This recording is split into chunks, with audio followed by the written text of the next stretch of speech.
Job satisfaction ఎలా ఉంటదంటే, ఈనాడులోకి వచ్చిన తర్వాత నేను డెస్క్‌లోకి వచ్చాను. సిటీ డెస్క్‌లో. ఇది ముషీరాబాద్‌లో ఒక కల్లు కాంపౌండ్ ఉండేదనమాట. కల్లు కాంపౌండ్‌కి ఆనుకొని ఒక మూగవాళ్ళు కొద్దిగా గుడిసెలేసుకొని, హట్స్ ఏసుకొని ఉన్నారనమాట వాళ్ళు. ఓకే.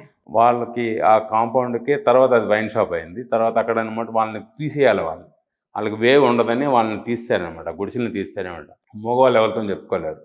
అప్పుడనమాట గుడిసె పోయిందని, నివాసం పోయిందని మూగ వేదన అని చెప్పి ఒక వార్త రాశాను. ఓహ్! ఆ రిపోర్టర్ ఏదో మామూలుగా వార్త రాసాడనమాట ఇట్లా. తర్వాత నేను అక్కడికి ఇమ్మీడియేట్‌గా ఎళ్ళాను నేను. ఎళ్లి అక్కడ పరిస్థితినంతా చూసి వాళ్ళతోని మాట్లాడి మామూలుగా అక్కడున్న వాళ్ళతోని మాట్లాడితే మూగ వేదన అని వార్త వార్త రాశాను. రాసిన తర్వాత వెంటనే నాయని నరసింహారెడ్డి అప్పుడు ఎమ్మెల్యేగా ఉండారు. హ్మ్. నాయని నరసింహారెడ్డి ఎళ్ళాడు.